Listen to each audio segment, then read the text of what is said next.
Ya, Adwi. Bisa dimulai Pak. Untuk hari ini, kira-kira beli apa saja yang akan keluar dan peluang apa saja yang bisa kita ambil nih Pak pada hari ini? Tidak banyak sebetulnya, sama seperti pada hari Senin pada saat saya melakukan briefing untuk kita semua, bahwa pergerakan market ternyata sesuai dengan ekspektasi. Di Euro itu terjadi penurunan secara teknikal juga dalam keadaan drop. Kemudian dari consumer confidence kemarin keluar jam 21.00 itu dilaporkan terjadi minus 7 nih angka indeks dari consumer confidence. Bulan lalu minus 9, forecast minus 8, masih berada di bawah forecast maupun bulan lalu yaitu minus 7. Kemudian kebijakan terhadap uh, suku bunga pada bulan Juni masih terus bergulir, isu kebijakan masih terus bergulir, akan terjadi pelonggaran moneter dari otoritas moneter di Euro. Kemudian dari konseling kemarin diumumkan juga masih seperti yang dulu, yaitu jam 15.30 kemarin, MPC Asset Purchase Facilities Votes yang terjadi adalah 009. Jadi kebanyakan sampel memberikan gubernur sentralnya memberikan arahan bahwa masih tetap terhadap 375 billion pound sterling. Kemudian juga pada jam yang sama kemarin juga dilaporkan bahwa official bank rate quotes juga masih tetap sama di kisaran level saat ini 0,5%. Kemudian retail sales juga membaik dari 0,5% bulan lalu, forecast 0,4%, ternyata naik cukup signifikan sebesar 1,3%.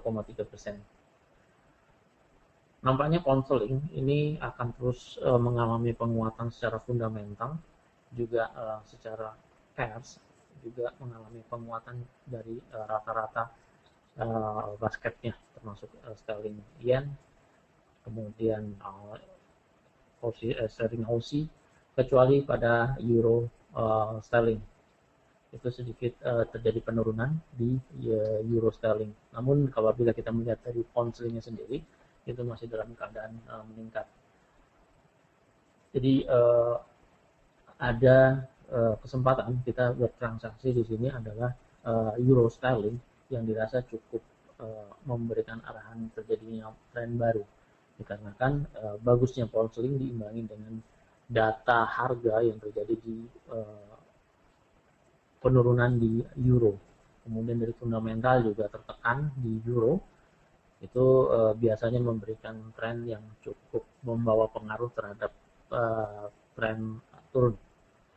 Kemudian sama kemarin pada saat diumumkannya kebijakan moneter Jepang itu masih memberikan informasi ke kita bahwa kebijakan moneter di Jepang masih tetap sama, akan stimulus ya, yang maksimal mencapai 7 triliun per tahun ini. Kemudian berita selanjutnya adalah di komoditi, yaitu crude oil inventory juga mengalami penurunan dari 0,9 miliar menjadi minus 7,2 miliar, forecast minus 0,1 miliar. Nah, saat ini kita membahas mengenai emas ya. Ini baru slide terhadap emas. Paparan saya memang tidak mempergunakan slide tadi. Saya membaca dari laporan economic indikator yang keluar kemarin. Nah, kemarin sebetulnya pada tanggal 30 April ditekankan bahwa tidak ada resiko inflasi oleh Fed. Tidak ada resiko inflasi oleh Fed. Terlihat data inflasi di layar, nampak bahwa core inflation terbaca di 1,83 yang merupakan inflasi tertinggi dimulai dari bulan Juli 2013. Kemudian kita melihat inflasi keseluruhan untuk data inflasi yang disebut dengan inflation rate itu 2% yang menjadi target sebetulnya dari target inflasi yang terjadi di Amerika Serikat. Ini sama pada bulan Agustus 2013. sehingga targetan inflasi sebetulnya telah mencapai saat ini. Namun kita harus memperhatikan bahwa target inflasi yang dijaga harus tetap stabil, tetap di angka 2%. Pada komentarnya, Fed pada 30 April kemarin menyatakan bahwa tidak ada risiko inflasi, yang mengartikan tingkat pertumbuhan itu tidak signifikan, tidak bergejolak penuh untuk pertumbuhan keseluruhan di Amerika Serikat. Kita tahu bahwa inflasi hubungannya dengan emas. Apabila inflasi meningkat, bahwa harga emas juga meningkat. Namun kemarin kenyataannya telah terbukti bahwa harga emas itu mengalami penurunan. Masalah inflasi kita harus tahu juga sebetulnya emas itu dipengaruhi oleh beberapa negara. Kita langsung menurut data, ini saya data tahun bulan Maret 2014, data terakhir dari World Trade Council yang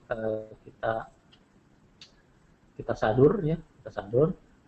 Terlihat data-datanya dari pemegang gold holdings dipegang oleh United States itu sebesar 8.133 tons. Ini data terakhir per kuartal kemarin. Itu besarannya dari persediaan reserve keseluruhan negara yaitu 72%. Dalam arti kata, Amerika Serikat sangat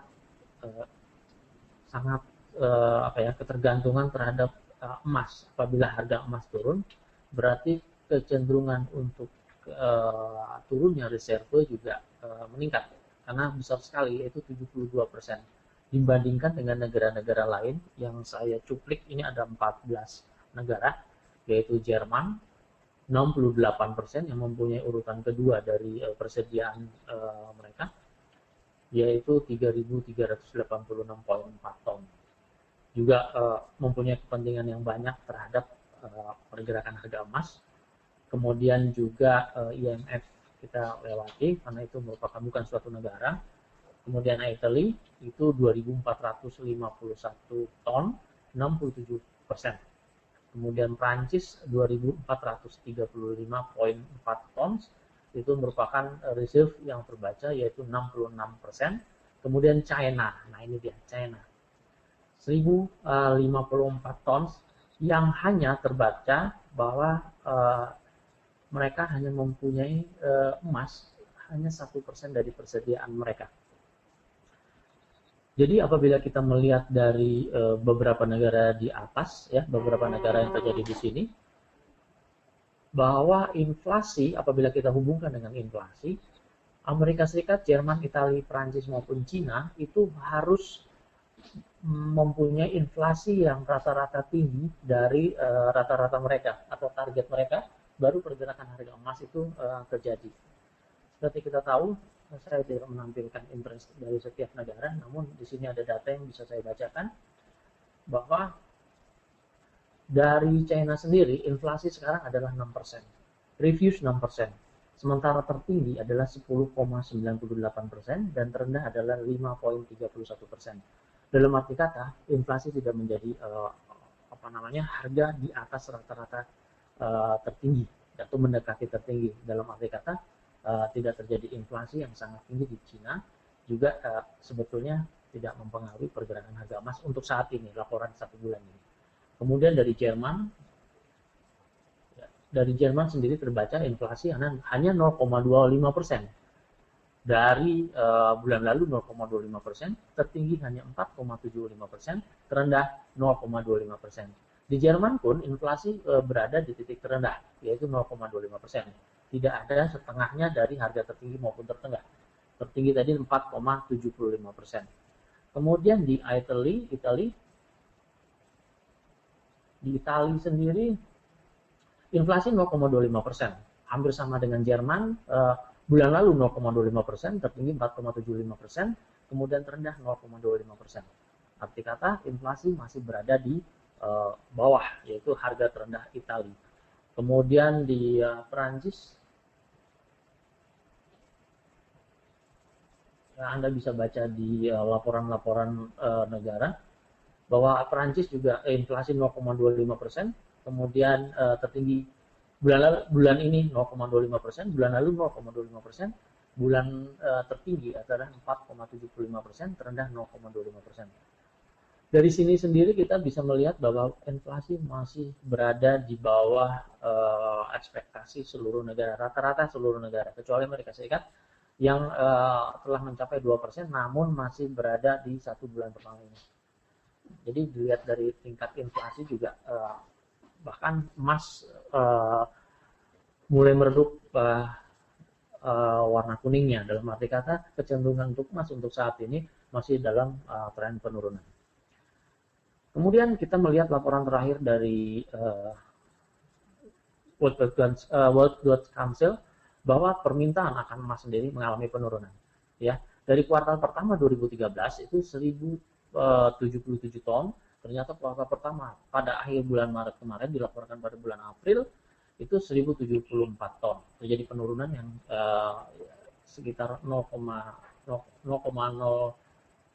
ya, 0,03 sekian. Jadi penurunan yang sebetulnya bisa mempengaruhi pergerakan harga emas.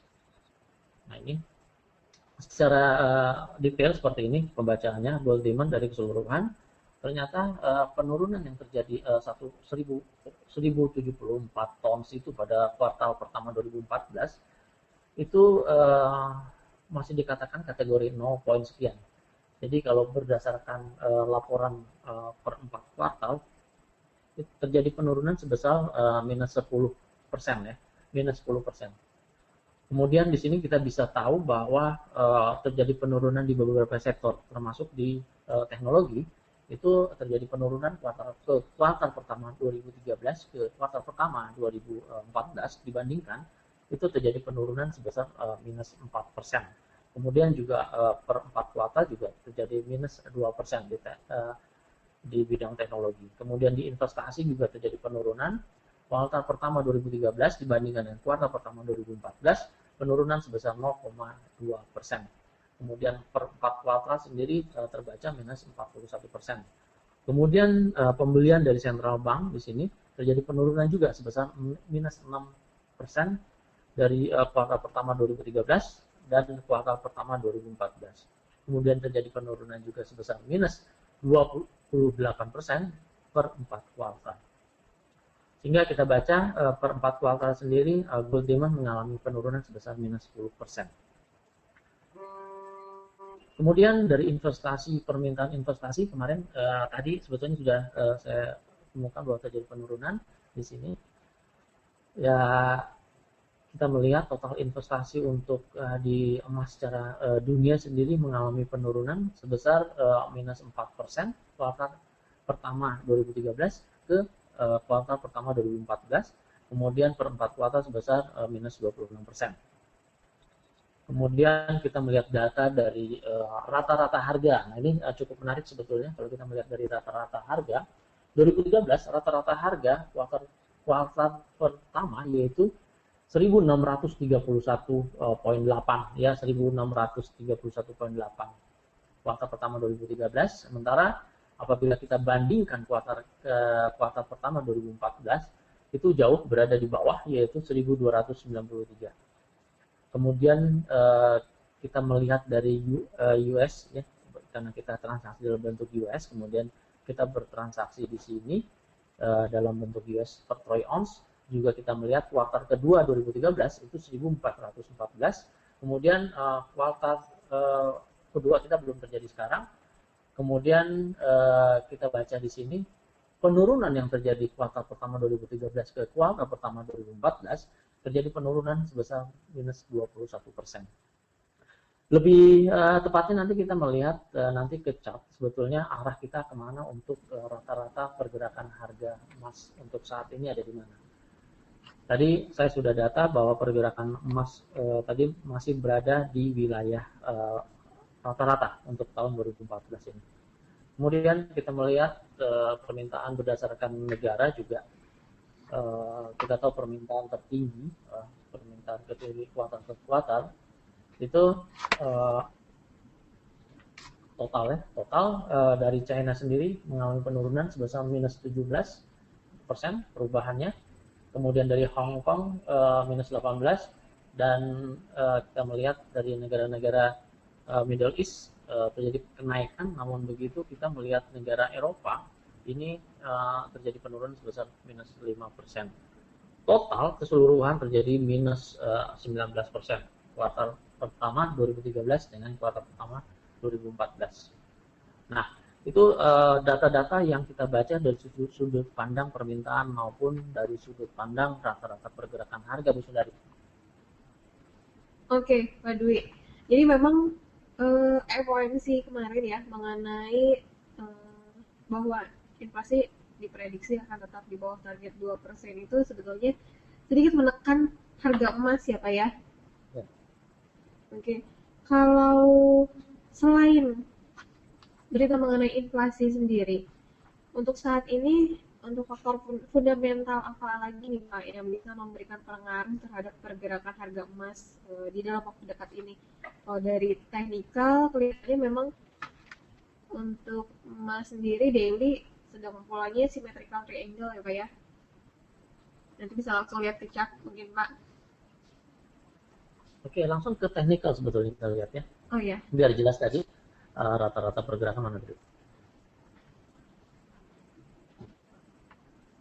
Nah, ini guys. Contoh. Nah, untuk emas average price per quarter kita melihat kuartal pertama 2013 saat ini berada di 1629.7 ya, kisaran seperti itu. Kemudian secara Dow kita bandingkan dengan Dow teori bahwa terjadi low to lowest, kemudian lowest high to lowest. Jadi nilai tertinggi lebih rendah daripada nilai tinggi sebelumnya, nilai terendah lebih rendah dari nilai terendah sebelumnya. Ini terjadi di kuartal pertama 2013. Ini saya indikasikan seperti ini di titik hijau, titik nah ini dia. Kita lihat ya. Nah ini dia. Dow teori juga menyatakan bahwa harga rata-rata, harga yang terjadi di emas itu melampaui dari harga rata-rata pada kuartal pertama 2013. Kemudian terjadi bounce atau terjadi pullback, reversal, bukan reversal, koreksi, sehingga terjadi penurunan kembali di angka terendah yang terjadi pada tanggal 17 Februari waktu bulan lalu, yaitu di 1554.86. Kemudian respon terhadap moving average juga masih berada di bawah moving average. Kemudian harga juga Dow teori juga menyatakan, atau ya teori 1, 2, 3 juga menyatakan bahwa harga menjemput angka kedua dari pergerakan, sehingga kecenderungan harga akan terjadi penurunan. Begitu juga terjadi pada kuartal kedua tahun 2013, terjadi juga low terbentuk kembali setelah harga berada di bawah rata-rata dari pergerakan rata-rata per kuartal pada kuartal tersebut maupun pada kuartal sebelumnya, sehingga terjadi penurunan harga yang cukup signifikan. Ya. Kita melihat di sini juga penurunan harga yang sebesar sekali, yaitu 136 dolar. Kemudian terjadi kenaikan, sementara terbaca dari rata-rata kuartal sendiri pada kuartal ketiganya, yaitu sekitar 1328 poin sekian, harga membentuk di atas rata-rata, namun terbaca pada penutupan hampir menyerupai penutupan di kuartal ketiga sendiri masih berada di bawah harga rata-rata. Kemudian selanjutnya pada akhir kuartal 2013, yaitu kuartal keempat, itu di 1274, bahkan harga menyentuh harga rata-rata. Kemudian di sini terendah terjadi di angka, ini rekornya terjadi di angka 991,52 pips. Nah, kita melihat di sini bahwa terjadi penurunan yang cukup signifikan pada tahun lalu. Terbaca juga penurunan cukup besar, yaitu sekitar 519 dolar, ya, 519 dolar pada penurunan tahun lalu. Bagaimana dengan saat ini? Saat ini juga terbaca untuk kuartal, rata-rata kuartal. Sekarang rata-rata kuartal adalah 1293 ya. Ini 1293. Kemudian harga saat ini masih berada di angka rata-rata tahun 2014 dari awal. Indikasi bahwa terjadi penurunan ini kemungkinan juga berdasarkan ini akan terus berlanjut. kemudian kita tarik garis terendah yang terjadi yaitu di 1264, ada kemungkinan apabila harga terus menjemput ke 1264, itu kemungkinan harga akan terus berlanjut ke angka terendah 2013 yaitu di angka 11.081. Dan ini juga harga masih akan terus berlanjut sampai saat nanti diumumkan ada kebijakan-kebijakan atau diumumkannya inflasi yang terjadi di atas rata-rata dalam beberapa negara yang saya sebutkan tadi di atas. Dan ini secara fundamental juga akan mengangkat pergerakan harga emas pada saatnya nanti. Namun untuk saat ini kita melihat tren yang terjadi di emas dengan chart weekly masih dalam keadaan sideways. Kemudian kita melihat untuk daily juga masih dalam keadaan mencari arah. Kita melihat di sini terjadi symmetrical triangle. Nah, ya, ada beberapa tahanan. Kemarin telah dibawakan oleh Desi juga support yang sama Pak Fauzi dan Meda juga diberitakan dengan support yang sama.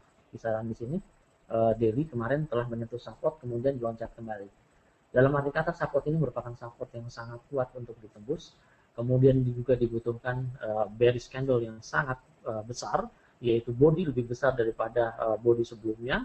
Kemudian terbaca juga body dan closing berada di bawah harga support yang terjadi untuk hari ini. Indikasi lanjutan adalah terjadinya bearish di emas. Namun untuk saat ini masih mencari arah, dalam arti kata masih dalam keadaan range stabil, yaitu stagnan. Kemudian juga terlihat di sini harga belum menyentuh terhadap resisten, sementara resisten juga terbentuk beberapa saat yang lalu, atau yang melihat resisten cukup kuat terbaca di sini untuk ditembus. Jadi sebetulnya emas untuk saat ini secara daily masih dalam range datar, yaitu stagnan. Kemudian selanjutnya dari selain emas kita melihat dari minyak, ya, dari minyak sendiri. Ini hari Senin kemarin, saya tidak merubah Fibonacci, terjadi breakout yang cukup sempurna di angka 100, kemudian saat ini menuju angka titik tertinggi untuk Fibonacci yang terbaca untuk 4 minggu yang lalu, untuk minggu yang lalu, ini 4 jam ya, untuk minggu yang lalu tertinggi di angka ini 102 poin sekian, kemudian saat ini harga berkecenderungan terus akan naik ke 104.41 untuk di minyak. Kemudian di forex, ya forex bisa dilihat untuk Aussie dulu Pak. Dimana? Karena tadi Aussie Pak, coba kita lihat. Okay. Karena kan tadi ada berita mengenai manufacturing PMI price di China dan itu data yang keluarnya bagus. Dari sebelumnya 48.1, forecast-nya 48.4, dan hasil yang keluar adalah 49.7.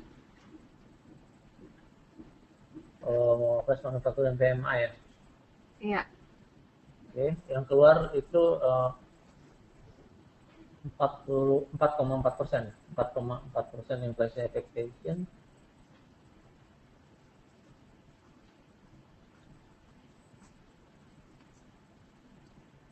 Manufacturing PMI keluar 49.9, bulan lalu 49.4 ya, 49.4. Respon terhadap harga untuk 1 jam memang terjadi kenaikan untuk saat ini. Secara teknikal kita melihat, ya, secara teknikal juga kita melihat itu membentuk harga tertinggi dari low sebelumnya di sini. Kemudian juga harga membentuk harga tinggi dari high sebelumnya. Bisa dikategorikan harga hari ini atau yang saat ini masih dalam keadaan breakout pada support. Breakout pada resisten di sini. Ya, breakout pada resisten. Kemudian secara gampang kita melihat pergerakan untuk target sendiri itu di kisaran 0.927 ya, 0.927. Kemudian faktor risiko yang harus tetap dijaga yaitu kisaran 0.923.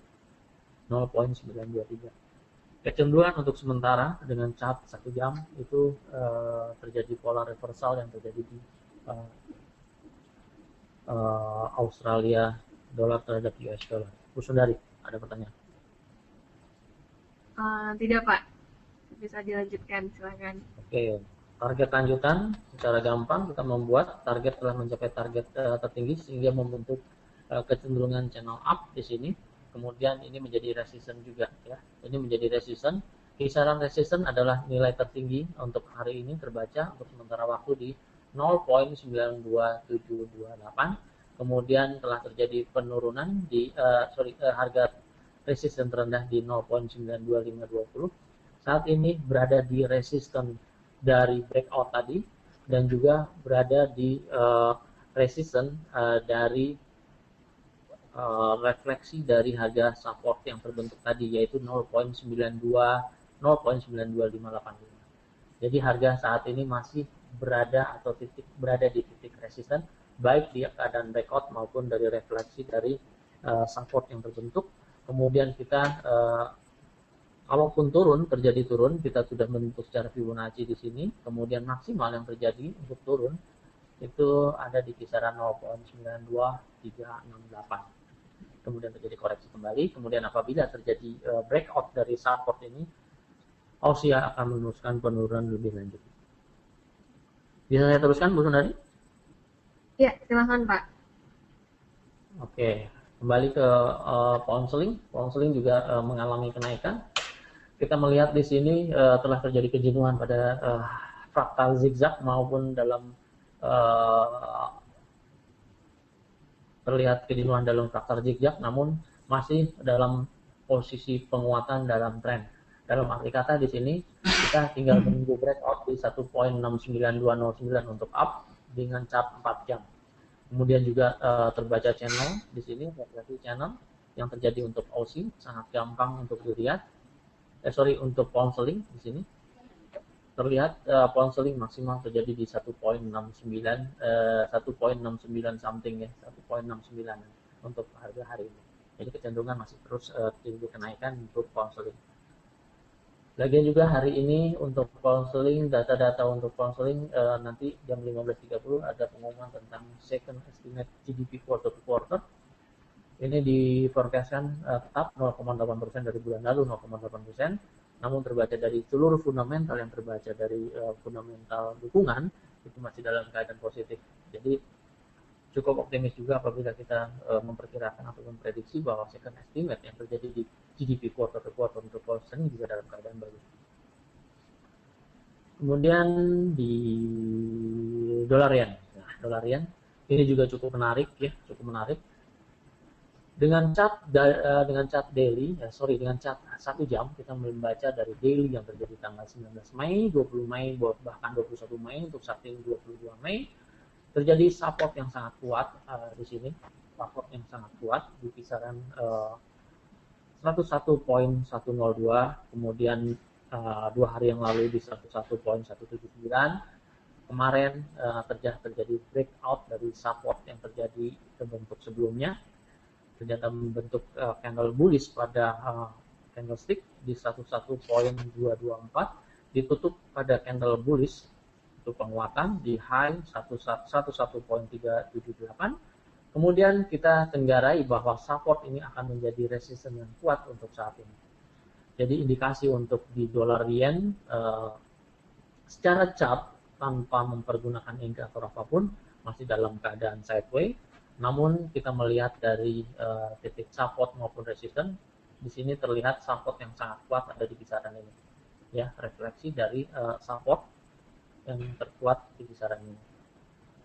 Di 101.295, kemudian harga sekarang belum beranjak jauh dari harga pembukaan tadi, yaitu masih di kisaran harga pembukaan di 101.411, sekarang masih di kisaran 101.459. Dari rata-rata pergerakan 90 pips yang terjadi antara high dan low, kita melihat masih cukup jauh sebetulnya pips target untuk rata-rata 70 pips saja masih jauh di kisaran 102.49. Kemudian 70 pips yang terjadi, kita melihat di sini 70 pips yang terjadi untuk harga kecenderungan masih di 101.766. Kesempatan yang kita bisa ambil adalah posisi TikTok dalam range yang masih tersisa, yaitu kalau kita melihat 70 atau 90 poin masih mempunyai kesempatan untuk pengambilan posisi buy maupun sell. Namun untuk saat ini terlihat posisi buy lebih dimungkinkan daripada posisi sell. Apabila Anda mengambil posisi sell pun masih dalam kisaran stop loss di bawah satu lot margin, yaitu $1.000. Satu lot standar dengan margin $1.000. Kemudian di dolar Swiss, nah dolar Swiss kita melihat di sini telah terjadi breakout secara teknikal cukup bagus sebetulnya pada tanggal kemarin di harga tertinggi di tanggal 9 Maret yaitu di 0.88721. Sementara saat ini terlihat breakout terjadi juga untuk hari ini. Belum terjadi breakout, kemarin telah terjadi breakout untuk tanggal harga tertinggi yang terjadi di 0.89516. Apabila kita refleksikan dari harga yang terjadi di sini resisten, kita melihat channel yang terjadi harus breakout di atas harga 0.89509 maupun berada di atas dari harga resisten reflektor di 0.8940 sekian. Jadi dolar Swiss kecenderungan untuk meningkat dibarengi dengan kecenderungan untuk euro dolar dalam keadaan menurun dikarenakan korelasi juga turut mempengaruhi dari pergerakan harga ini. Jadi euro dolar maupun dolar Swiss terjadi korelasi negatif abadi untuk sementara ini. Kemudian yang lainnya belum ada. Saya rasa sudah semua Bu Sundari secara teknikal maupun secara fundamental untuk hari ini. Oke, gitu terima kasih Pak Dwi atas informasinya. Saya ingatkan lagi ya untuk hari ini data yang akan keluar seperti yang tadi sudah Bapak Dwi sampaikan. Nanti sore jam 3:30 ada GDP second release untuk Inggris ya. Kemudian nanti malam jam 7:30 ada initial jobless claims. Selain itu juga ada existing home sales jam 9 malam nanti ya untuk Amerika Serikat. Oke, rekan-rekan semua terima kasih atas partisipasinya.